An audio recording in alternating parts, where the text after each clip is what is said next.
বাবু চলো না ওটা করি। কি করব? বিয়ের পর বড় বউ যেটা করে। যদি ব্লাড বের হয় তখন? আরে পাগলি, কিছু হবে না। প্রথম প্রথম একটু কষ্ট সব মেয়েরাই পায়। তবু আমার ভয় করছে। কায়েশ মাধবীলতাকে বুকে টেনে নিয়ে দোগালে হাত রেখে কপালে চুমু দিল। ভয়ে মেয়েটার শরীর ঠকঠক করে কাঁপছে। কায়েশ মৃদু হেসে বলল, ভয় করছে তোমার? প্রচন্ড ভয় করছে। বিয়ের আগে এসব না করলেই নয় কি? পাগলি মেয়ে, করবোই তো বিয়ে। আর মাত্র 1 মাস পরেই বিয়ে করব। এই 1 মাস অপেক্ষা করতে পারবে না? প্লিজ মাধবী, না করো না। মাধবীলতা আর না করেনি। প্রচণ্ড ভয়ে কায়েশের হাতটা শক্ত করে চেপে ধরেছিল। একটা দামি কামরা বুকিং করলো তাদের দুজনের জন্য। কায়েশ হাসতে হাসতে রুমের ছিটকিনি লাগিয়ে নরম গদির বিছানায় বসে আছে মাধবীলতা মেয়েটা। ভয়ে মেয়েটার কালো ফ্যাকাশে রং হয়ে গেছে।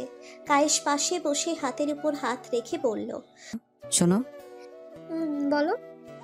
বিয়ের পর আমাদের একটা বাচ্চা হবে, তখন এসব কষ্ট আর মনে পড়বে না। আচ্ছা যাও, ড্রেস চেঞ্জ করে আসো, আমি তোমার জন্য অপেক্ষা করছি বসে। তোয়ালে নিচ দিকে টানতে টানতে রুমে ঢুকলো। কায়েশের শরীরে শুধু একটা শর্ট প্যান্ট। মাধবীলতা আশ্চর্য হয়ে বলল, কোনো সেফটি ব্যবহার করবে না? আরে বোকা, এখন সেফটি লাগবে না। তোমার বাঁচানোর বয়স হয়নি এখনো, চিন্তার কিছুই নেই। তবু সেফটি নিলে ভালো হতো। লাগবে না বললাম তো। রাখছো কেন? কই রাখলাম? বিছানায় আসো। তাহলে এমন কথা বলছো কেন? মাঝরাতে মাধবীলতা তোয়ালে বুকে জড়িয়ে গোসল করতে চলে গেল। গোসল করতে করতে ভাবছিল, বিয়ের আগে কি এসব করা ঠিক হলো? না না, কায়েস তো আমার ভবিষ্যৎ স্বামী হবে। কায়েসের অধিকার আছে আমার শরীরে। চুলগুলো মাথা নিচু করে মুছতে মুছতে কায়েশের দিকে তাকালো। ছেলেটা ঘুমন্ত অবস্থায় কত সুন্দর নিষ্পাপ লাগছে দেখতে, কিন্তু কিছুক্ষণ আগে এই ছেলেটাই আমাকে জানোয়ারের মতো খুব লেখাচ্ছিল। ভালোবাসলে কেউ এরকম ভাবে তার গার্লফ্রেন্ডকে ব্যবহার করে কিনা জানি না আমি, তবে তার চোখে আমি নিজেকে খুঁজে পাই। ধর্ষণ করলো না কি উপভোগ করলো বোঝা কঠিন। আয়নার সামনে দাঁড়িয়ে নিজেকে বিশ্বাস হচ্ছিল না। কিছুক্ষণ আগে বয়ফ্রেন্ড তাকে কি ক্ষতিটা করেছে। ঠোঁটটা কামড়ে রক্তারক্তি অবস্থা করে দিয়েছে, গালেও দাঁত দিয়ে কামড়ের দাগ পড়ে গেছে। বিছানার কোণে বসে কায়েশকে ধাক্কা দিয়ে ডাকার চেষ্টা করছে। ঘুমের ঘোরে কায়েশ বিরক্ত নিয়ে বলল, কি হয়েছে? নিজে ঘুমাবেন, অনেকে ঘুমাতে দিচ্ছ না? আমার বাসায় যেতে হবে, আম্মু আব্বু চিন্তা করছে হয়তো। একদিন বাসায় না গেলে কিছু হবে না, আসো ঘুমাও। না কায়েস, আমার সারা শরীর প্রচন্ড ব্যথা করছে। চলো না, একটু আমায় বাসা পর্যন্ত দিয়ে আসবে, চলো না। বসো, আমি শার্ট প্যান্ট পরে রেডি হয়ে আসতেছি। বিরক্তিকর চেহারা নিয়ে কায়েশ বের হলো। রাস্তা দিয়ে খুঁড়িয়ে খুঁড়িয়ে হেঁটে যাচ্ছে মাধবীলতা। কায়েশ রাগ দেখিয়ে বলল, অভিনয় করে হাঁটতে হবে না, স্বাভাবিকভাবে হেঁটে চলো। সত্যি আমার হাঁটতে অসুবিধা হচ্ছে, আমাকে একটু পাজা করে করে নাও না, হাঁটতে পারছি না তো। এভাবে গেলে চলো, না গেলে এখানে রাত কাটাও। মাধবীলতা যদি ছেলে হতো অবশ্যই রাতটা রাস্তাতেই কাটিয়ে দিত। কায়েসের ব্যবহারও কেমন জানি খারাপ হয়ে যাচ্ছে। প্রথম রুম ডেটে যদি আগ্রহ কমে যায়, তাহলে আমার চরিত্রের কালো দাগ কোনো দিনও মেশাতে পারবো না। বাসার কাছে আসতেই কোনো কিছু না বলে সিগারেট ধরিয়ে টানতে টানতে চলে যাচ্ছে কায়েস। কায়েশের এমন ব্যবহারে মাধবীলতা অন্যমনস্ক হতে লাগলো। এত অবহেলা কেন করছে আমার? কায়েসের চাহিদা মিটে গেছে বলে কি আমাকে অবহেলা করছে? দরজায় কলিং বেল দিতে হলো না, হালকা ধাক্কা দিতেই দরজা খুলে গেল। তার মানে মাধবীলতার আম্মু আব্বু এখনো জেগে আছে। টিপ টিপ পায়ে মাধবীলতার রুমে ঢোকার চেষ্টা। তার আব্বু আম্মু সোফায় বসে গালে হাত রাখা। চিন্তায় পড়লে যেন হয় মানুষদের। না দেখার ভান করে মাধবীলতা সিঁড়ি বেয়ে ওপরের রুমে চলে যাচ্ছিল। হঠাৎ পেছন থেকে ডাক পড়ল, মাধবীলতা, এত রাত্রি করে বাড়ি ফিরলে কেন? কোথায় ছিলে সারা রাত? মাথা নিচু করে বলে, জি আব্বু, বান্ধবীর বাসায় ছিলাম কিছু পড়া বুঝে নেওয়ার জন্য। মাধবীলতার আম্মু রেগে গিয়ে বলল, মাঝরাতে পড়া বুঝে নিতে গিয়েছিলি, তাহলে খোঁড়াচ্ছিস কেন?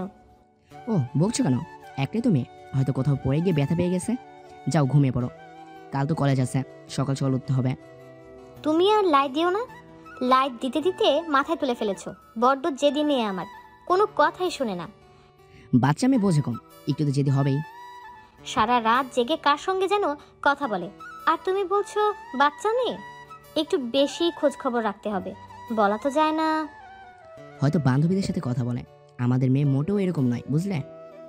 একদিন ঠিকই এর ফল ভোগ করতে হবে। মাধবীলতার আব্বু আম্মু অন্য রাতের মতোই ঘুমিয়ে পড়ল। একদিকে মাধবীলতার দুচোখে একটু ঘুম ধরছে না, একবার এপাশ আবার ওপাশ ফিরছে নরম বালিশে মাথা রেখে। শরীরের ব্যথার সাথে কায়েসের আচরণ নিয়ে চিন্তায় বিভোর মেয়েটা। বারবার মনে একই প্রশ্ন উকি দিচ্ছে, কায়েস আমাকে বিয়ে করার স্বপ্ন দেখিয়ে ভোগ করছে না তো? পরের দিন ব্যথার শরীর নিয়ে কলেজ করতে চায়নি মাধবীলতা। সারাটা দিন নাভির নিচে ব্যথা অনুভব করে। দিনের পর দিন কেটে যাচ্ছে, বাড়ছে কায়েসের শারীরিক ক্ষুধা। প্রতিনিয়ত রুম ডেটের অফার, যা মাধবীলতা একদমই পছন্দ করে না।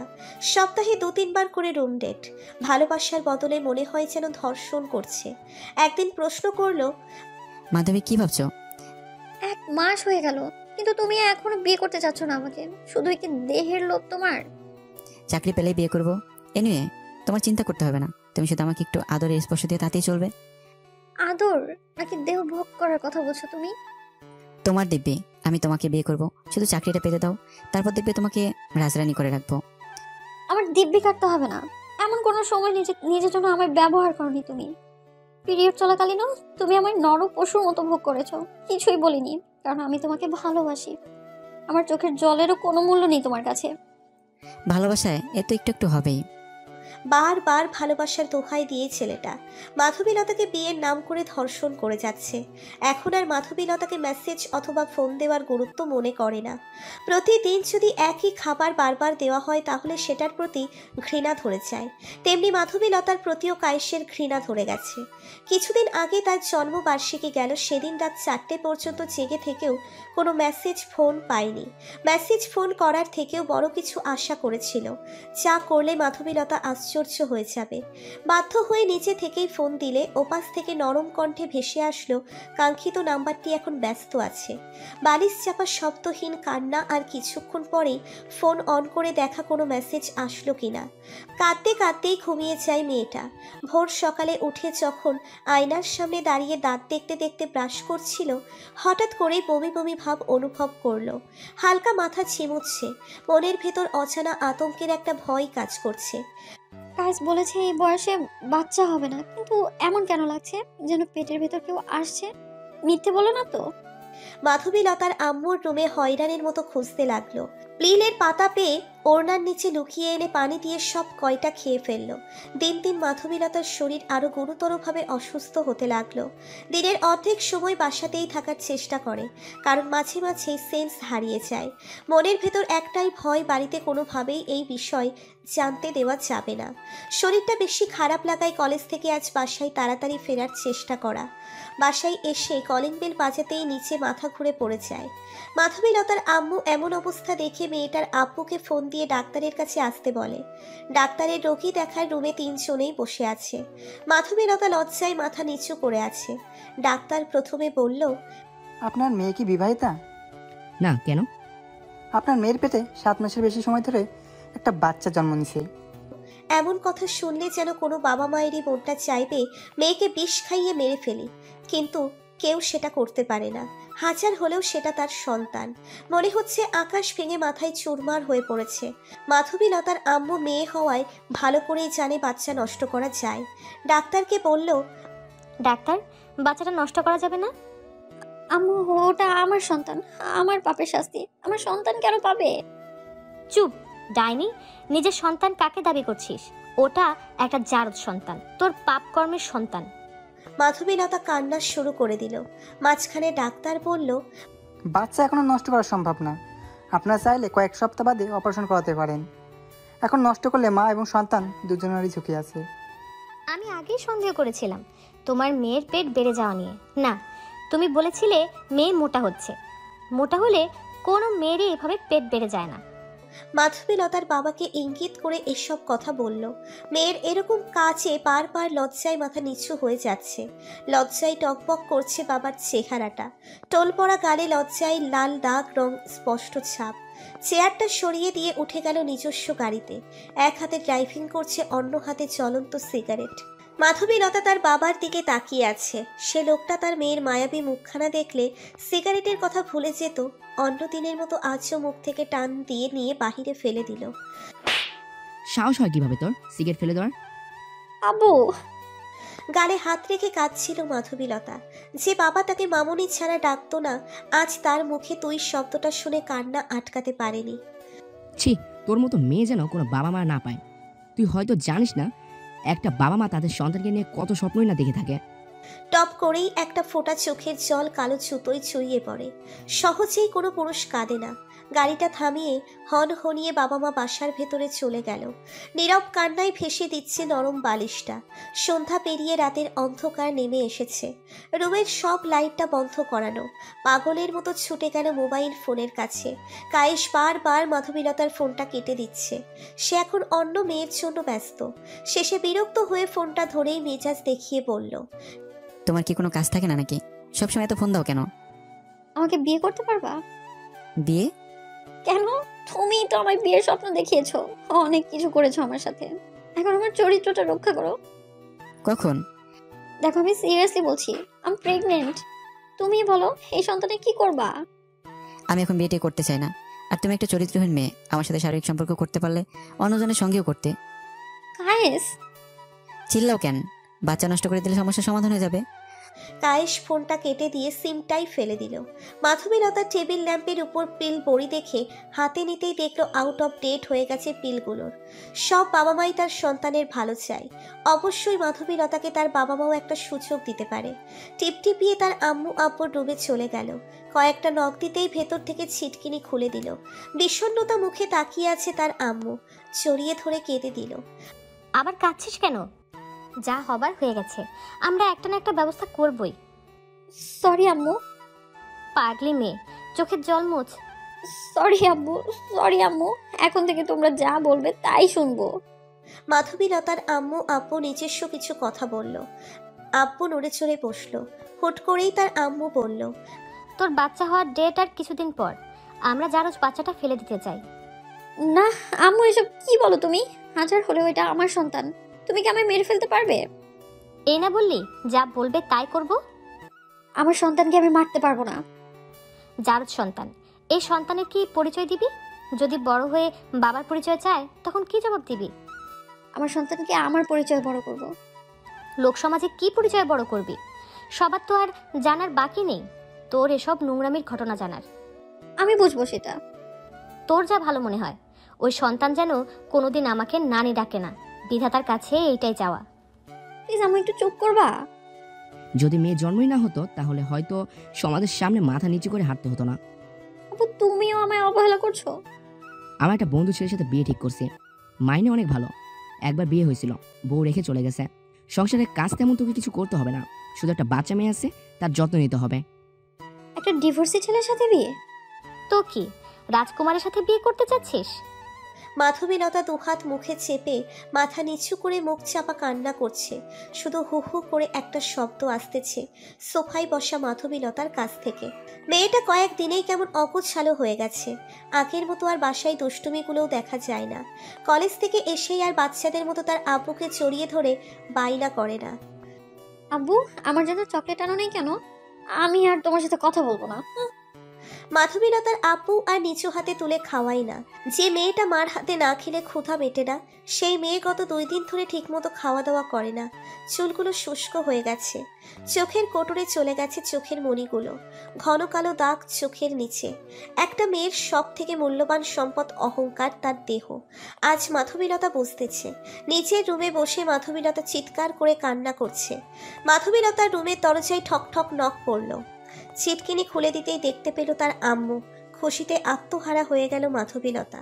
হাতে প্লেটে উপর আর একটা প্লেট দিয়ে ঢেকে রেখেছে কিছু একটা। মাধবীলতার চোখের পানি মুছে বিছানায় উঠে বসলো। তার আর সহ্য হচ্ছে না কখন তার আম্মু খাইয়ে দেবে, সেই আশায় প্লেট টেবিলে রেখে চলে যাচ্ছিল। চেহারা না ফিরিয়েই বলল, পড়ার টেবিলে রেখে গেলাম, খেয়ে নিস। আম্মু। ওই মুখে আম্মু ডাক? ডাকবি না, লজ্জায় আমার মাথা নিচু হয়ে যায়। তোর মতো কলঙ্কি মেয়ের মুখে আম্মু ডাক মানায় না। আমি 2 দিন ধরে না খেয়ে আছি আম্মু। জানো না তোমার হাতে না খেলে ক্ষুধা মিটে না। প্লিজ খাইয়ে দাও না আম্মু, প্লিজ। তোকে খাইয়ে দিতে ইচ্ছে করে না। এখন বড় হয়ে গেছিস, কলেজে পড়িস, আবার রুম ডেটেও যাস। এখন কি আর ছোট আছিস যে খাইয়ে দিতে হবে? সরি আম্মু, এমন ভুল আর হবে না। কিছু ভুল কখনোই মেনে নেওয়া যায় না। বড় বড় ভুল সরি বলেই সমাধান করা যায় না। মুখে আঁচল চেপে কান্না করতে করতে চলে গেল। মেয়ের সামনে মুখোমুখি হয়ে হয়তো এসব কথা বলতে পারতো না, অনেক ভালোবাসে যে মেয়েটাকে, তাই তো চেহারা না ফিরিয়েই কথাগুলো বলল। বিছানা ছেড়ে শাওয়ার নিল, বেশ কিছুক্ষণ শাওয়ার নিল যেন মনটা একটু ফ্রেশ হয়ে যায়। তোয়ালে দিয়ে মাথা ঝুঁকে চুল মুছতে মুছতে রুমে ঢুকে দেখলো বিছানায় পড়ে থাকা ফোনে অচেনা নাম্বার থেকে কল এসেছে। কেটে দিল কলটা, আবারও কল আসলো। বিরক্তি কল নিয়ে ধরে রাগ দেখিয়ে বলল, কি সমস্যা কি আপনার? বারবার বিরক্ত কেন করছেন? পরিচয় কি আপনার? আমি সোহান। চিনলাম না আপনাকে, কে আপনি ঠিক করে বলুন তো। কেন, আপনার বাবা মা আমার সম্পর্কে আপনাকে কিছু বলেনি? আমার সাথেই তো আপনার বিয়ে ঠিক করা হয়েছে, আপনার বাবার বন্ধুর ছেলে। ও হ্যাঁ, চিনতে পেরেছি। আসলে খুব ব্যস্ত থাকার জন্য আপনাকে ফোন দিতে পারিনি। একা হাতে সংসারের সব কাজ আর পিচ্চি বোনটার দেখাশোনা, এক কথায় বলতে গেলে ব্যস্ততার ওপর সময় কাটে। তবে হ্যাঁ, আমাদের যখন বিয়ে হবে তখন আপনাকে রান্নার কাজে হেল্প করতে পারি, আমার হাতের রান্না অনেক ভালো। বিয়ের আগে এত স্বপ্ন? আপনাকে এখন যে কথাটা বলবো শুনলে বিয়েই করবেন না আমাকে? বলুন তাহলে। কিছু বলার আগেই ব্যালেন্স শেষ হয়ে গেল। সোহান ছেলেটা ভাবছে মেয়েটা কি খুব গুরুত্বপূর্ণ কথা বলতে চেয়েছিল, বলেও বলতে পারল না। ঘড়িতে এখন 12টারও বেশি বাজে, মনে হয় না কোনো ফ্যাশিলোড খোলা আছে। এত রাতে গোসল করে ঠান্ডা ঠান্ডা লাগছে, কাঁদতে কাঁদতে ঘুমিয়ে যায় সেদিনের মতো। সোহান ছেলেটা আর কল করে না। বিজনেসম্যান লোক, বিজনেস নিয়ে হয়তো ব্যস্ত, অথবা তার পিচ্ছি মেয়েকে নিয়ে। আজ মাধবীলতার নাভির নিচে প্রচণ্ড ব্যথা অনুভব করছে। প্রসব ব্যথায় মেয়েটা বিছানার চাদর টেনে ধরে আছে, চিৎকার করে বলে উঠল, আম্মু, আমার আর ব্যথা সহ্য করতে পারছি না আমি। চিৎকারে পুরো বাড়ি নড়ে ওঠার মতো। পাগলের মতো হন্তদন্ত হয়ে ছুটে আসে তার আম্মু। তার আব্বু অফিসের কাজে ব্যস্ত। ক্যালেন্ডারের দিকে চোখ যেতেই দেখলো লাল মার্ক করা, নিচে লেখা আমার কিউট বাচ্চাটার হওয়ার ডেট। মাধবীলতার আম্মু ভয়ে কাঁপছে, মাথা থেকে ঘাম ঝরছে। 17 বছর বয়সী একটা মেয়ে এত কম বয়সে বাচ্চা হতে গিয়ে যদি নিজের মেয়েটাকেই হারায়। ফোন তুলে তাড়াহুড়ো করে মাধবীলতার আব্বুর নাম্বার টাইপ করে। কল দিল, রিং হচ্ছে কিন্তু ফোন তুলছে না। মাধবীলতার আব্বু মিটিংয়ে থাকায় কলটা কেটে দিয়ে আবার মিটিংয়ে মনোযোগী হয়ে সবাইকে বোঝাচ্ছে। কাপা কাপা হাতে মেসেজ করলো, প্লিজ কলটা ধরো, মাধবীলতার খুব গুরুতর অবস্থা। মেসেজ দেখে কিছুটা ভয় ঢুকে গেছে মনের ভেতর। কিছু হলো না তো মেয়েটার? এবার কল করতেই ধরলো। ওপাশ থেকে মাধবীলতার আম্মু বলল, হ্যালো। তোমার কণ্ঠ কেমন জানি ভারী ভারী লাগছে, কি হয়েছে মাধবীলতার? কোনো দুর্ঘটনা ঘটলো না তো? আমি মাধবীলতাকে নিয়ে জিয়া মেডিকেল নিয়ে যাচ্ছি, ওর শরীরটা খুব খারাপ। জিয়া মেডিকেল কেন? ফোনে সব বলা সম্ভব না, তুমি প্লিজ তাড়াতাড়ি চলে আসো। মাধবীলতার আব্বু এসে দেখে তার স্ত্রী একটা বেঞ্চিতে বসে ঝুঁকে কান্না করছে। পিঠে হাত রাখতেই চমকে উঠল, স্ত্রীকে জড়িয়ে ধরে চোখের জল মুছে দিয়ে বলল, সৃষ্টিকতা আছে আমাদের সাথে, তিনি আমাদের মেয়ের কিছু হতে দেবে না, তার উপর বিশ্বাস রাখো। ভাবছিলাম আমাদের মেয়ের বাচ্চা হলে কি করব। চিন্তা করো না, আমি একটা না একটা ব্যবস্থা ঠিকই করে দেব। সমাজে কিভাবে মুখ দেখাবো? তারা যদি প্রশ্ন করে বিয়ের আগে কিভাবে বাচ্চা হলো তখন? বললাম তো চিন্তা করো না, আমি আছি তো সব কন্ট্রোল রাখার জন্য। তার স্ত্রীকে শক্ত করে বুকে জড়িয়ে ধরে আছে, হু হু করে কান্না করছে। কান্নায় তার শার্ট ভিজে চুপসে যাচ্ছে। ডাক্তার বেরিয়ে এলো। মাধবীলতার আম্মু চোখের জল লেপটে লুপটে মুছে বলল, ডক্টর, আমার মেয়ে এখন কেমন আছে? বাচ্চার মা একদম সুস্থ আছে, কিন্তু কিন্তু কি ডক্টর, এভাবে চুপ থাকবেন না। সরি, আমরা মাকে বাঁচাতে গিয়ে বাচ্চাকে বাঁচাতে পারিনি। আপনারা চাইলে পেশেন্টের সাথে দেখা করতে পারেন। ডাক্তার চলে গেল। বিধাতার কাছে লাখ লাখ শুক্রিয়া। স্বামী স্ত্রী মিলে দুজনে মাধবীলতার রুমে ঢুকে মিষ্টি একটা হাসি দিল। মাধবীলতা তাদের দেখে ওঠার চেষ্টা করলো। তখন তার আম্মু বলল, উঠিস না, ডক্টর তোকে রেস্ট নিতে বলেছে। আমার বাচ্চা কই? কই আমার বাচ্চা? পাগলের মতো বলতে লাগলো। দীর্ঘশ্বাস ফেলে তার মাধবীলতার আম্মু বলল, তোর বয়স কম হওয়ায় বাচ্চা হয়ে মারা গেছে, তুই ভালো আছিস, এটাই অনেক আমাদের কাছে। মিথ্যা, মিথ্যা বলছো তোমরা। আমার বাচ্চাকে তোমরাই মেরেছো, তাই না? কোথায় রাখছো বলো? এতে মিথ্যা বলার কি আছে? তোমরা তোমরা ডক্টরকে ঘুষ দিয়েছো, তাই না? প্লিজ ফিরিয়ে দাও আমার বাচ্চাটাকে, প্লিজ। তোমরা যা বলবে আমি সব করতে রাজি। বিশ্বাস না হলে ডক্টরকে বল, তারাই জানে বাচ্চা মারা গেছে নাকি বেঁচে আছে। তোমরা এতটা নিষ্ঠুর কিভাবে হতে পারলা? একটা নিষ্পাপ বাচ্চাকে কেন মারলে? এরই মাঝে চলে আসে মাধবীলতার আব্বু। মাধবীলতার সন্তান হারানোর ভয়ে লক্ষ্যই করেনি তার আব্বু বাহিরে চলে গেছে কখন। ফল হাতে রুমে ঢুকলো। মামের কি কথা হচ্ছে? দেখো না, তোমার মেয়ে কি সব আবল তাবল বকছে। আমরা নাকি ওর বাচ্চাকে মারার জন্য ঘুষ দিয়েছি। হ্যাঁ, তোমরাই মেরেছো, তোমরা খুনি। চুপ, একদম চুপ। বুঝাও তোমার মেয়েকে, কিছুতেই বুঝতেছে না জারজ বাচ্চাটা মারা গেছে। শোন, বাচ্চাটার মুখ থেকে মা ডাক শোনার ভাগ্যটা হয়তো তোর কপালে ছিল না, তাই মারা গেছে। যদি তোর ভাগ্যে থাকতো তাহলে অবশ্যই মা ডাকটা শুনতে পেতি। ভাগ্যের সাথে খেলা করে সবাই জিততে পারে না, ভুলে সব অতীত, নতুনভাবে জীবনযাপন করে। কিন্তু আব্বু। আমি কোনো কিন্তু শুনতে চাই না। বিয়ের জন্য নিজেকে রেডি করো, আর মাত্র 6 দিন পর তোমার বিয়ে। আব্বু, আমি বিয়ে করতে চাই না। কেন? কায়েসকে বিয়ে করতে ইচ্ছে করে? বল না তাহলে তোর কায়েসকে বিয়ে করতে। সব কথার এক কথা, আমি যাকে পছন্দ করেছি তার সাথেই তোর বিয়ে হবে। কথাগুলো বলে উঠে চলে গেল তার অফিসের কাছে। কান্নায় ভেঙে পড়া মাধবীলতাকে তার আম্মু বারবার বোঝাচ্ছে। এভাবেই কেটে গেল 6 দিন, কিন্তু মাধবীলতার এখনো কোনো বিয়ের প্রস্তুতি নেওয়া হয়নি। আগ্রহ থাকলে তো প্রস্তুতি নেবে। তার বান্ধবীরা হাতে স্বর্ণের বালা পরিয়ে দিচ্ছে, কেউ বা মেকআপ করিয়ে দিচ্ছে, কিন্তু বারবার মেকআপগুলো লেপটে যাচ্ছে। এত কান্না করলে হয়? তার বান্ধবীর মন্তব্য। বান্ধবীরা মিটিমিটি হেসে হেসে ফুলশয্যা রাতের দুষ্টু মিষ্টি গল্পের কথা বলছে। বাম হাতে শক্ত করে ধরে আছে বিষের বোতল। হয় কায়েসের সাথে পালাবে, নয়তো বিষ মানে মৃত্যু ঘটবে। কায়েসকে বারবার কল দেওয়ার চেষ্টা, প্রথম কয়েকবার কলটা গেলেও ধরেনি। মেসেজ দিল, মরা মুখ দেখার জন্য রেডি থাকো তাহলে। হঠাৎ করেই তার আম্মু রুমে ঢুকে বলল, তোমরা সবাই বাইরে যাও। জি আচ্ছা আন্টি। বাম হাতটা দে। সোহান তোর জন্য স্বর্ণের আংটি পাঠিয়েছে। মনের ভেতর এক অজানা ভয় কাজ করছে। ঠোঁটে ঠোঁট চেপে ধরে মাথা ঝাঁকিয়ে না বলে দিল। জোর করে বাম পিঠের পিছন থেকে আনতেই অবাক হয়ে গেল। বিষের বোতল ধরে আছে। সর্বশক্তি দিয়ে ডান গালে থাপ্পড় বসিয়ে দিল। মাধবীলতার চোখে পানি টলটল করছে। 5 আঙ্গুলের ছাপ স্পষ্ট বোঝা যাচ্ছে।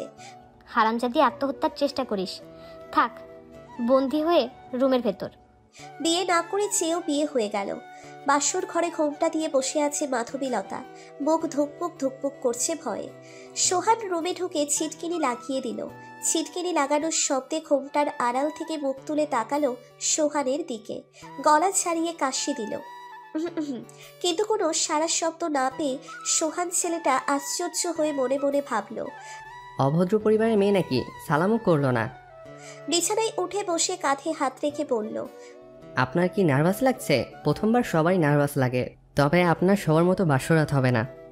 বলার আগে হাত সরিয়ে দিয়ে কাঁপতে কাঁপতে বলল, আমাকে ধরবেন না, দূরে থাকুন আপনি।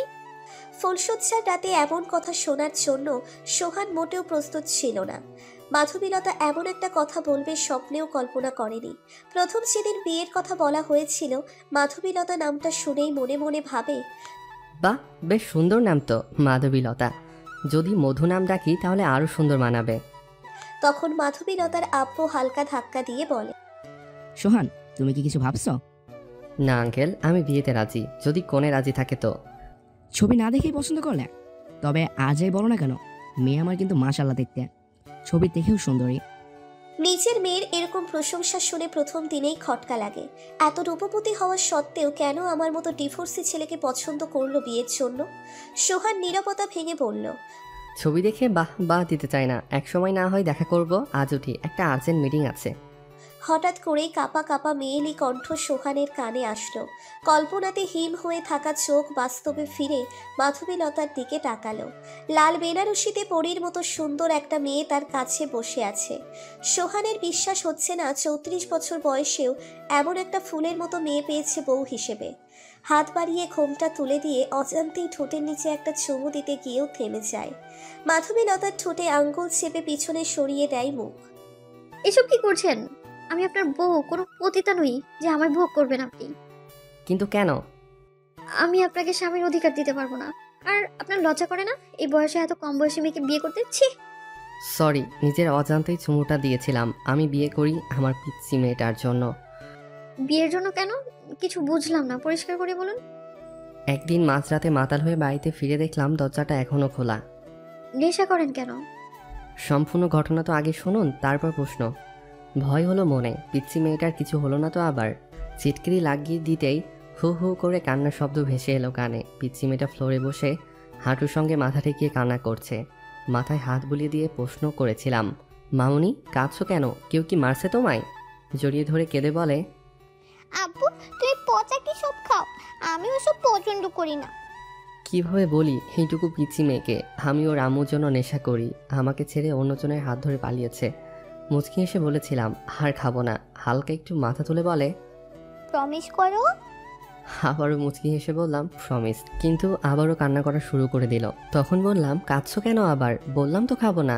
এই কান ধরছি। কান ধরে বলি, কান্না জড়িত কণ্ঠে বলে, জানো আব্বু, সবাইকে আম্মু নিতে আসে স্কুলে, শুধু আমার আম্মুই আসে না। কই গেছে আমার আম্মু? সেদিন কথা বলার ভাষা হারিয়ে ফেলেছিলাম। কিভাবে বোঝাবো তার আম্মু পরকীয়ায় আসক্ত হয়ে অন্যজনের হাত ধরে পালিয়েছে। সমস্যা নেই, আমি আপনার সন্তানের যত্ন নিব, কিন্তু বউয়ের অধিকার চাইবেন না প্লিজ। ধন্যবাদ আমাকে হেল্প করার জন্য। আমি ভার্জিন না, আমি একজন ইচ্ছাকৃত ধর্ষিতা মেয়ে। তবুও বিয়ে করেছেন কেন? আমি জানতাম না এই বিষয়টা। না জানারই কথা, আব্বু কখনোই জানাতেন না, কারণ জানলেই হয়তো না করে দিতেন বিয়ের প্রস্তাব। ছি, ঘৃণা হয় আপনাদের মতো মেয়েদের নিয়ে। দেহ নিয়ে কি বোঝাতে চেয়েছিলেন? আপনার বয়ফ্রেন্ডকে অনেক ভালোবাসেন তাই না? আপনি কি করে জানলেন সে আমার বয়ফ্রেন্ড ছিল? আগে যার সাথে সংসার করতাম তারও একই কাহিনী, সেজন্যই তো অন্যের সাথে পালিয়েছে। আমি আপনার কাছে অধিকার চাই না, শুধু আমার সন্তানের যত্ন নিলেই হবে। পাশের রুম থেকে এনে মাধবীলতার কাছে শুইয়ে দিয়ে চলে গেল অন্য রুমে।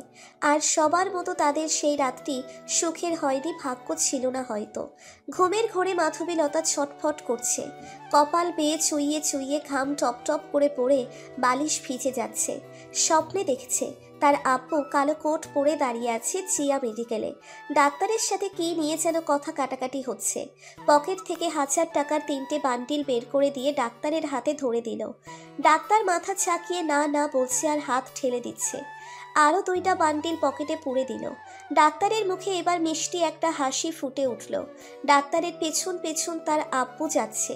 আশ্চর্য, মাধবীলতা বেডে শুয়ে আছে জ্ঞান শূন্য হয়ে। মাধবীলতার পাশের দোলনায় বেশ হাত পা নাড়িয়ে খেলা করছে একটা শিশু। দেখতে অনেকটা 80 বছরের বুড়ার মতো। মুখে হাতে পায়ে টেপ পেঁচিয়ে দিয়ে একটা থলিতে ভরে দিল।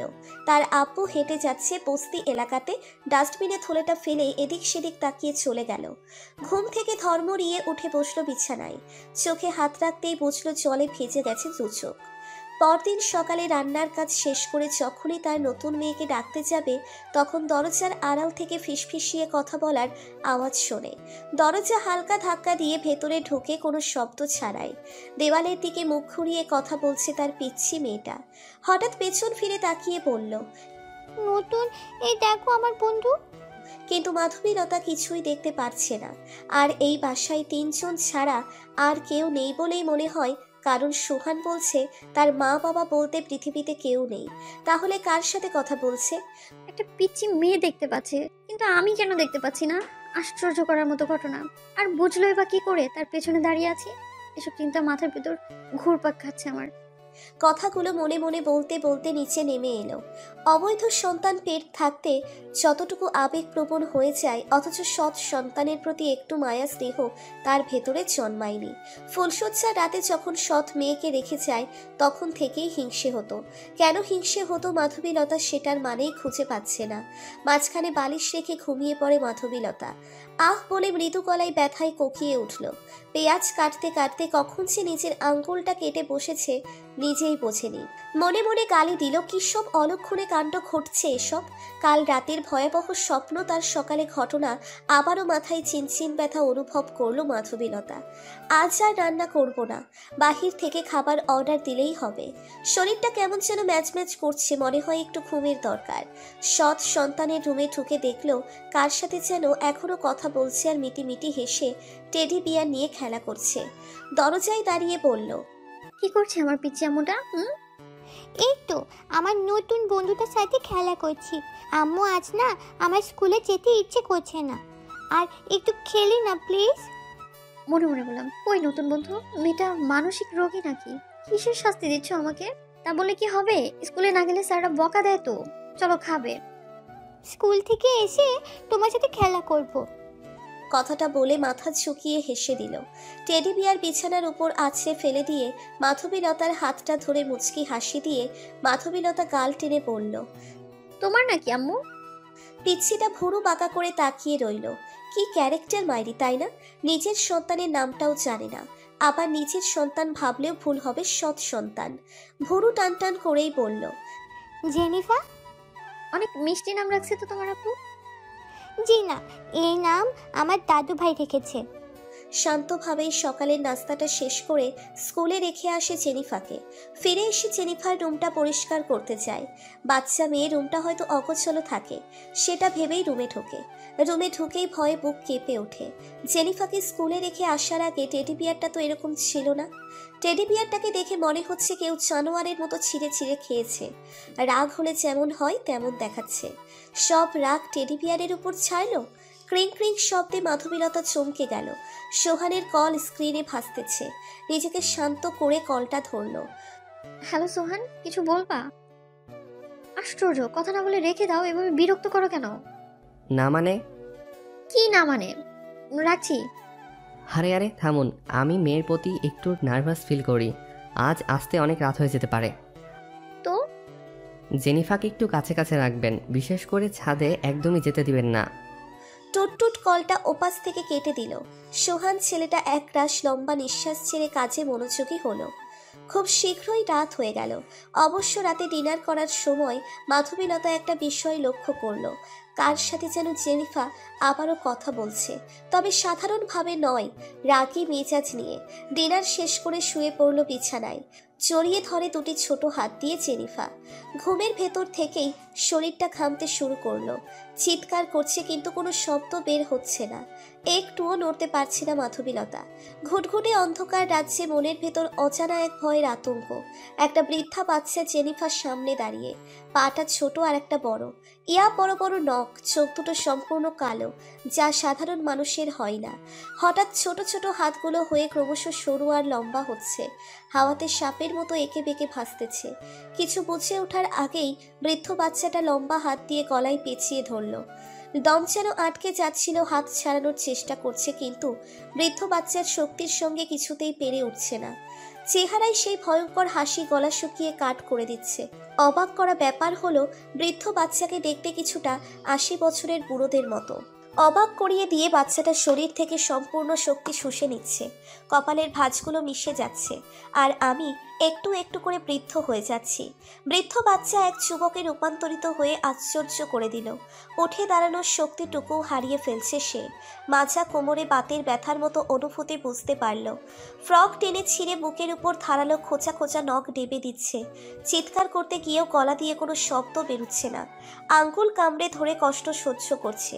না বলে চিৎকার করে লাফ দিয়ে উঠে বসলো। ঘুমটা ভেঙে গেল। জোরে জোরে নিঃশ্বাস নিতে নিতে জাগ থেকে পানি ঢেলে সম্পূর্ণ একেবারে খেয়ে নিল। টেবিল ল্যাম্পে উপর রাখা ফোনটা ভাইব্রেশন হয়ে কেঁপে উঠছে। কাপা কাপা হাতে রুমাল দিয়ে মুখের ঘাম মুছতেছে। বলল, হ্যালো, কে? কেন, কি হয়েছে? বিছানার অন্য পাশে ফিরে লক্ষ্য করলো কোলবালিশ রেখেছিল জেনিফার ঘুমানোর পর। কোলবালিশ আছে, কিন্তু জেনিফা নেই কেন? মাথায় যেন আকাশ ভেঙে পড়ল। তড়িঘড়ি করে নিচে নেমে এসে কাঁদতে কাঁদতে বসে পড়ল। সোহান গাড়ি পার্কিং করার জন্য আসতেই দেখলো ভিড়। মাঝরাতে এত লোক কেন? কি হয়েছেটা কি এখানে? ভিড় ঠেলে সামনে যেতেই আত্মা কেঁপে উঠল। একটা পিচ্ছি মেয়ে, বয়স আনুমানিক 6 থেকে 7 বছরের মাঝামাঝি। কিন্তু অবাক কাণ্ড হলো, পিচ্ছি মেয়েটাকে দেখতে 80 বছরের বুড়ির মতো লাগছে। গলায় কেউ একজন শক্ত করে চেপে ধরেছিল। 5 আঙ্গুলের স্পষ্ট কালো দাগ দেখা যাচ্ছে। 6-7 বছরের পিচ্ছি মেয়েটার চেহারা দেখে বোঝা যাচ্ছে না এই মেয়েটা কে।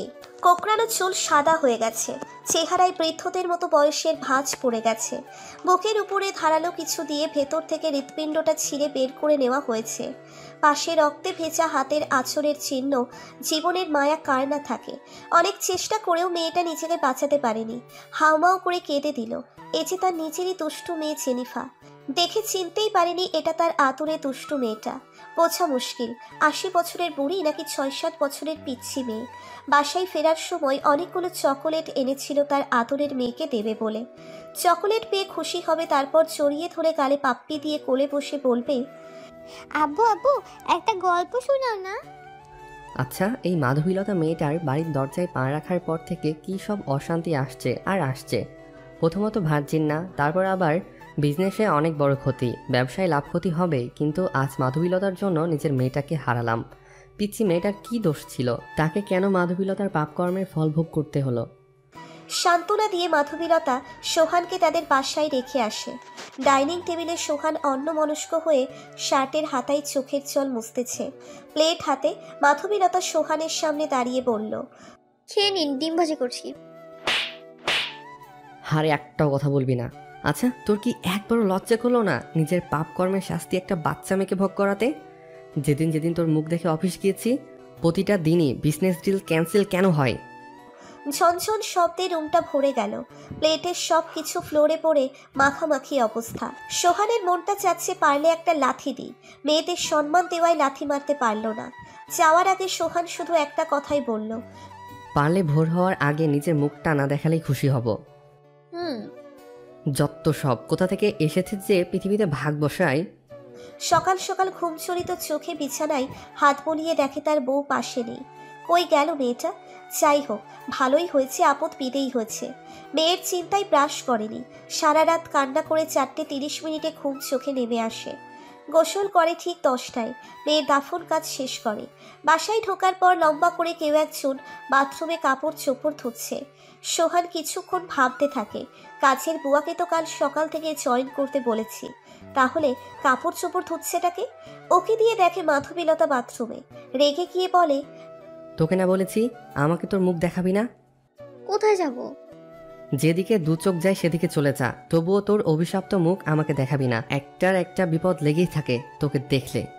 মাধবীলতা কাপড় কাছে বাদ রেখে মাথা নিচু করে কাঁদছে। সোহানের আগে কটমট করতে করতে চলে যাচ্ছিল। হঠাৎ পা পিছলে ফ্লোরে পড়ে সজোরে মাথা আঘাত পেয়ে জ্ঞান শূন্য হয়ে পড়ে থাকে। মাধবীলতা ভয় পেয়ে যায়। কেন বারবার এমন হচ্ছে? কাছের মানুষগুলোকে কেড়ে নিচ্ছে। সোহানের মাথায় পানি ঢেলে জ্ঞান ফিরিয়ে আনে। মাথাটা ঝিমুচ্ছে এখনো। মাথায় হাত রেখে একটু নড়ে চড়ে উঠে বসতে গেলে মাধবীলতা কাঁধে হাত রেখে বলে, আপনার এখন রেস্ট দরকার, উঠবেন না? কেন যাচ্ছিস না চলে? প্রথমে আমার মেয়েকে মারলি, এখন আমাকেও মারার ফন্দি করছিস? যাইনি। মাধবীলতা মাথা নিচু করে চলে গেল। এই 2 দিনে থাপ্পড় খাওয়াটা মাধবীলতার অভ্যেসে পরিণত হয়েছে। ক্রিং ক্রিং শব্দে কেঁপে উঠছে মাধবীলতার ফোন। স্ক্রিনে কায়েসের ছবি ভেসে উঠেছে। কায়েসের নাম্বার দেখেই রাখতে লাগলো।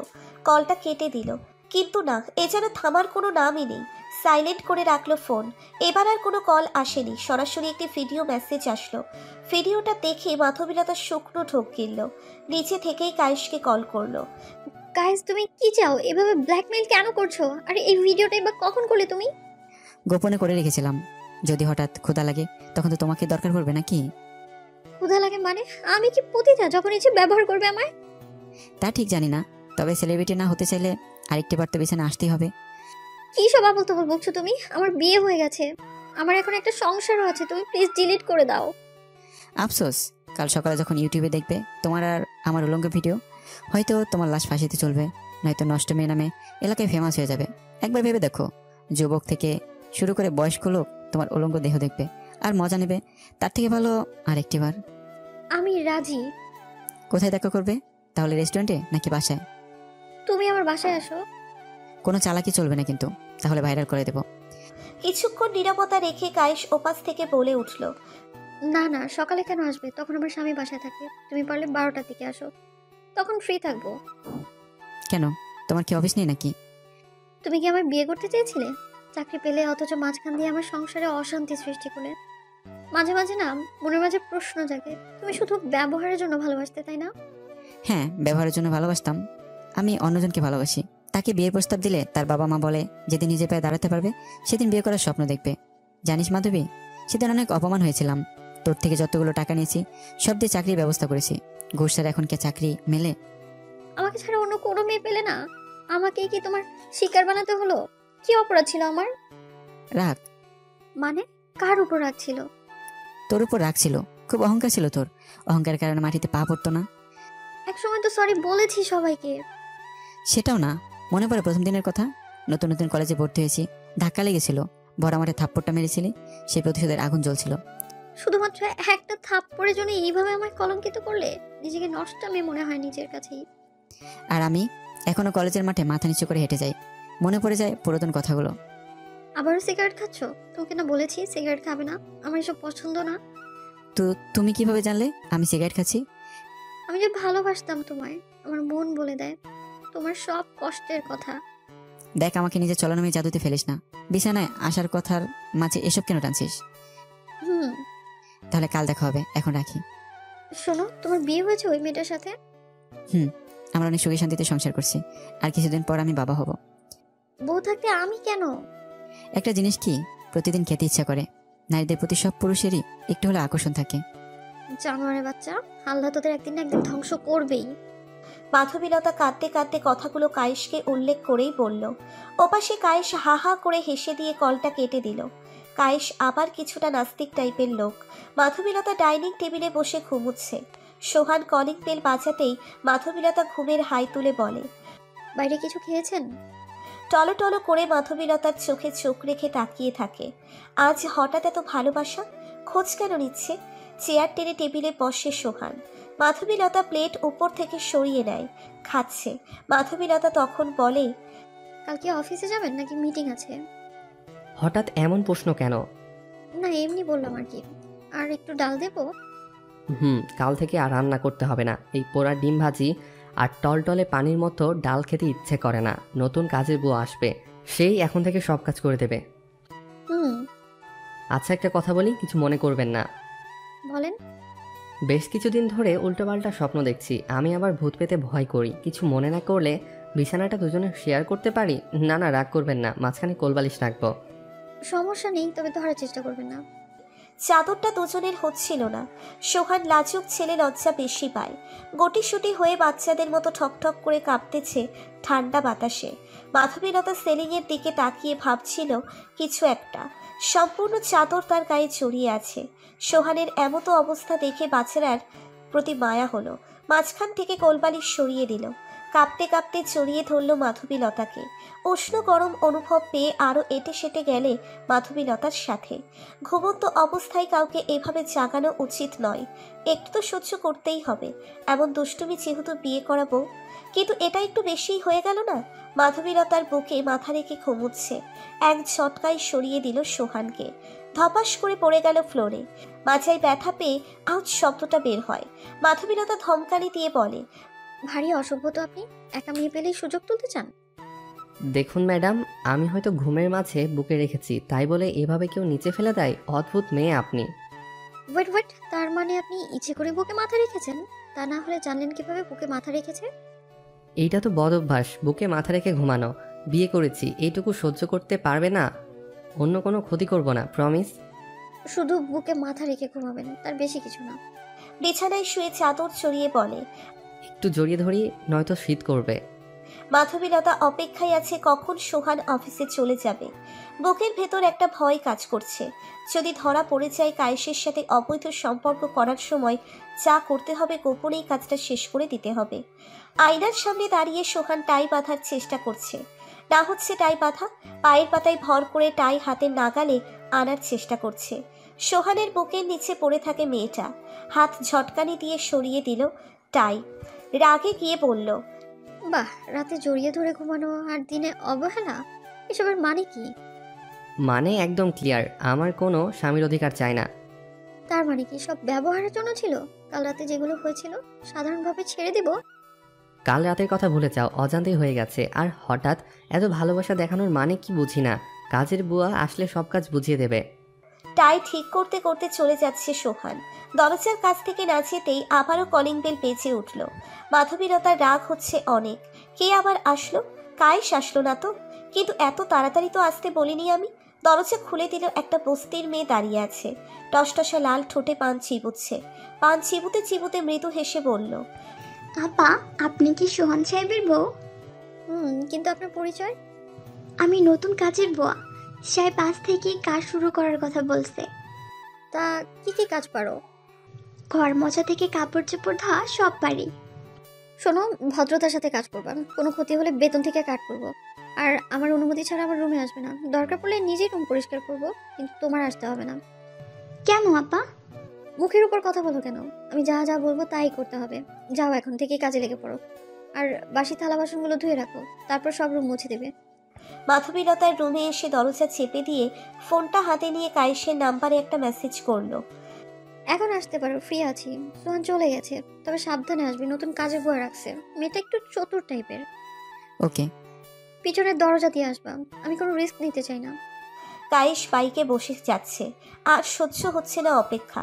এরকম একটা নাদুস নুদুস দেহের প্রেমিকা কি সবার কপালে চোটে? কখন যে পৌঁছবে। পেছনের দরজায় নখ পড়তেই খুলে দিল।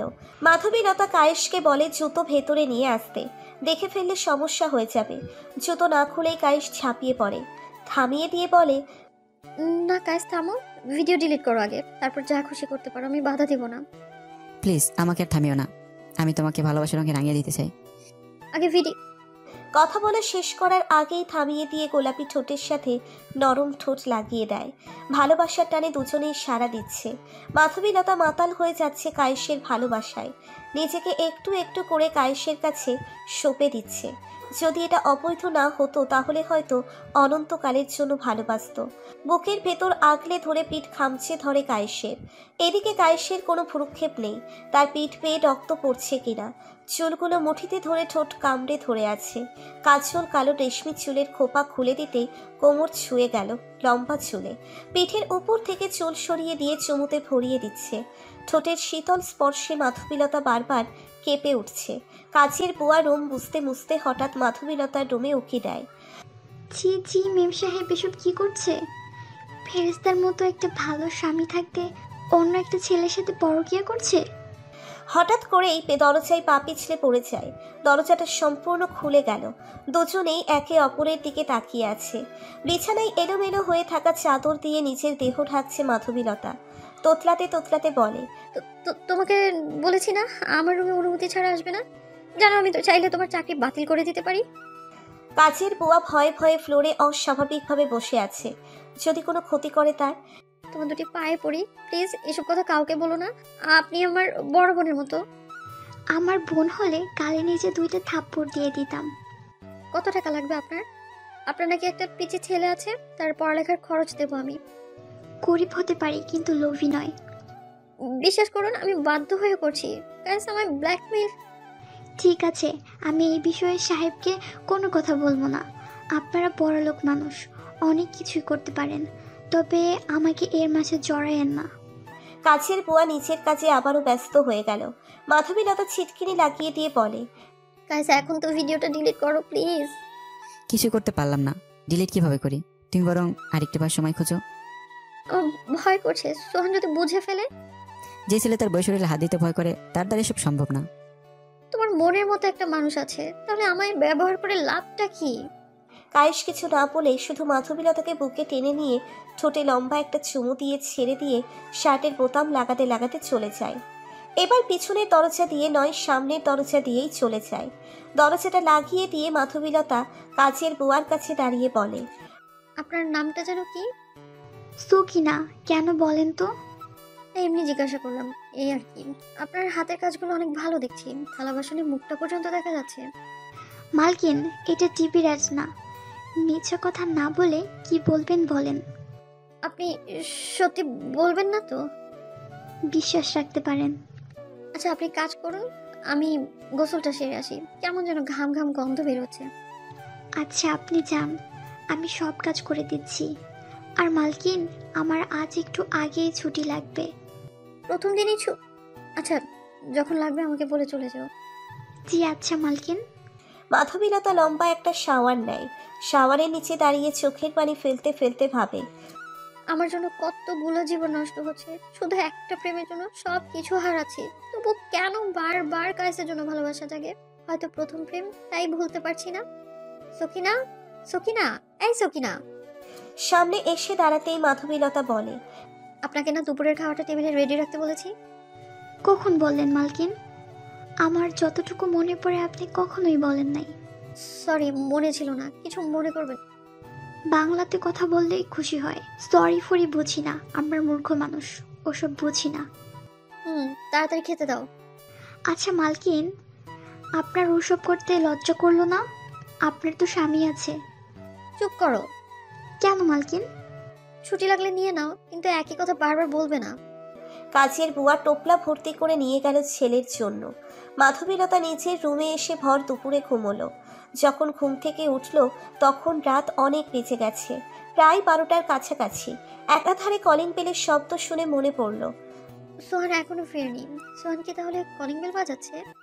দরজাটা খুলে দিতেই সোহান রাগ দেখিয়ে টাই টেনে টুনে খুলে বলে, একটা দরজা খুলতে এত সময় লাগে? আধা ঘন্টা ধরে শুধু কলিং বেল বেজে যাচ্ছে। ঘুমিয়ে পড়েছিলাম। ভোর সন্ধ্যায় কিসের ঘুম? মরার ঘুম ঘুমাও যত সব। খাবেন না আজ? না, ক্ষুধা নাই। নতুন কাজের বুয়া কি চলে গেছে? দুপুরে ছুটি দিয়ে দিছি। বাহ, প্রথম দিনেই ছুটি দিয়ে লোভ ধরিয়ে দিয়েছ। কাজের বুয়া পছন্দ না হলে নিজেই কাজ করতে পারিস না? তোর আব্বু কল করেছিল কি? না, কেন? আব্বুর কি হয়েছে? তারা ঠিক আছে তো? জানি না, শুনলাম ছাদ থেকে নাকি পড়ে গিয়ে মাথা গুরুতরভাবে ফেটে গেছে। কি এখন বলছেন এটা? একটা তো কল দিতে পারতেন। মহারানী তো ঘুমাচ্ছিলেন, কিভাবে বলি? দরজাটা খুললে তো বলবো। নেশার ঘরে সোহান মাতালের মতো হাঁটতে হাঁটতে রুমে গিয়ে গা এলিয়ে দিয়ে শুয়ে পড়ে। আমি গাঁজাখোর, নেশাখোর হতে পারি, কিন্তু কোনো মেয়ের ক্ষতি করিনি, প্রেম করার স্বপ্ন দেখি না। তবুও মেসেজে এসে কিছু কিছু মেয়ে উল্টাপাল্টা কথা বলে, মনে হয় তারাই নেশাখোর। এই সোহানের কোনো প্রেম নেই মেয়েদের ওপর। টাকার জন্য ভালোবাসা, আবেগ, প্রেম, পছন্দ, সুখ সব কিছুই হারিয়েছি, তাই টাকার পাগল। মেয়েদের দিকে চোখ তুলেও তাকাই না। প্লিজ মেসেজে খারাপ ভাষায় গালাগালি করে অপমান করবেন না। আর আমার মনে হয় না আজ পর্যন্ত কোনো মেয়েকেই আপু ছাড়া ডেকেছি। Good night. আমি একা একটা মেয়ে হয়ে রাস্তায় বের হবো এত রাতে? না থাক, কাল সকালে গেলেও হবে। এখন তো হাইওয়ের গেটটাও বন্ধ থাকবে। সোহানের জুতো চোরা খুলে দিয়ে মাঝখানে কোলবালিশ রেখে চুপটি করে ঘুমিয়ে পড়ে। সকাল হতেই মাধবীলতা জিয়া মেডিকেলে চলে যায়। এদিকে সোহান তাকে খুঁজতে খুঁজতে প্রচণ্ড রেগে যায়। তখন ভাবল, মাধবীলতা কি তার আম্মুর সাথে দেখা করতে গেল নাকি? হতে পারে সেখানেই গেছে। সোহান ও জিয়া মেডিকেলে চলে যায়। ফিসফিস আওয়াজ শুনে পর্দার পিছনে লুকিয়ে সব ঘটনা শোনার চেষ্টা করে। মাধবীলতা তার আম্মুর হাতের উপর হাতটা রেখে বলে, আম্মু আম্মু কিভাবে ছাদ থেকে পড়ে গেল? ছাদ? ছাদ তোর ছেলে? মাধবীলতা, তোর ছেলের মতো একটা বাচ্চা ভূতকে দেখে মাথা করে পা পিছলে ছাদ থেকে পড়ে যায়। কি এসব কি বলছো? আমার বাচ্চা তো জন্মের পরেই মারা গেছে। মারা যায়নি, আমরা প্ল্যান করে মেরে ফেলছি। অন্য সাধারণ সন্তানের মতো তোর সন্তান ছিল না, দেখতে 80 বছরের বুড়োর মতো। ডক্টরও আশ্চর্য হয়ে যায়, তাদের ডক্টর লাইফে এমন কোনো বাচ্চা দেখেনি তারা। ও মাই গড! তার মানে আমি যে স্বপ্নটা দেখতাম সেটা কাল্পনিক কিছু ছিল না। আমাকে বোঝানোর জন্য জোর করে আমার স্বপ্নে আসতো। তার মানে তুই এমন স্বপ্ন দেখতে?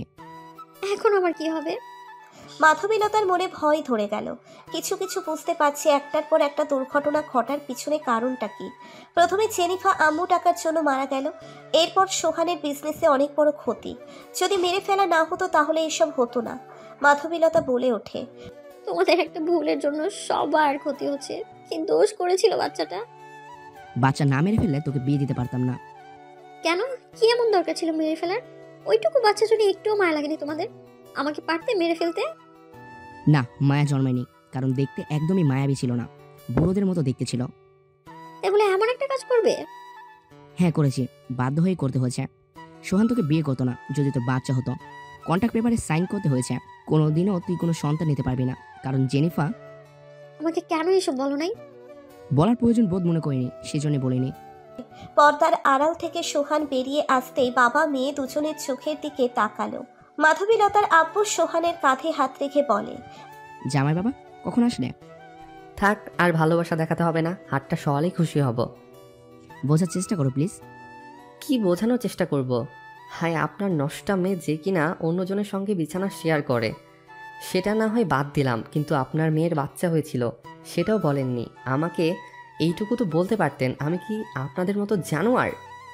হ্যাঁ, তুমি নিজেকে খুব ভালো ভাবো। ডিভোর্স হয়ে গেছে একবার, তবুও ভালো বউ চাও। যত দোষ নন্দ ঘোষ, এখন তো আমারই দোষ হবে। সুমডেট করার সময় মনে ছিল না পেটে বাচ্চা হবে? চুপ করবেন প্লিজ। উনি আপনার শ্বশুর হয়, সম্মান দিয়ে কথা বলুন। অভদ্রের মতো কেন কথা বলছেন? তিনিও ভুলে যাচ্ছে আমি তার জামাই, ছেলের মতো। আমি রাগ নিয়ে কথা বললে তার বোঝানো উচিত। অবুঝের মতো ঝগড়া করেই যাচ্ছে। আজব ফ্যামিলি। সোহান, মুখ সামলে কথা বলুন বলছি, নয়তো ভালো হবে না বলে দিচ্ছি আমি। আমি আর কোনো কথা শুনতে চাই না। ডিভোর্স চাই। তোমার মতো নষ্টা মেয়ের সাথে সংসার করতে চাই না। কি ডিভোর্স? চিন্তা করিস না, 10 বছরের আগে তোকে ডিভোর্স দিতে পারবে না। আর যদি অত্যাচার করে তাহলে? নারী নির্যাতন মামলা করে দিব, তারপর দেখি তোকে কিভাবে ডিভোর্স দেয়। আইনের সাহায্য নেব। বাবা মেয়ে কি সুন্দর প্ল্যান করেছেন। না যেতে পারি ডানে, না যেতে পারি বামে। মাধবীলতার হাত শক্ত করে চেপে ধরে বলে, লাগছে, আসতে ধরুন। বাসায় চলো। স্বামীর কথা তোমাকে শুনতে হবে, এটা আমার অধিকার। না, আমি আম্মুকে রেখে যাব না, ছেড়ে দাও। খাচ্ছুন্নি, তোর জন্যই। তোর আম্মু মৃত্যুর সাথে খেলা করছে। বাসায় চল, তারপর তোকে সোজা করার ব্যবস্থা করতেছি। কয়েক সপ্তাহ পর সোহান অফিসের জন্য রেডি হচ্ছে, এমন সময় মাধবীলতার চিৎকার শুনে ডাইনিংয়ের কাছে ছুটে গেল। থালা বাসন সব ছড়িয়ে ছিটিয়ে হয়ে ভেঙে পড়ে আছে। থতমত হয়ে বলল, কি হয়েছে তোমার?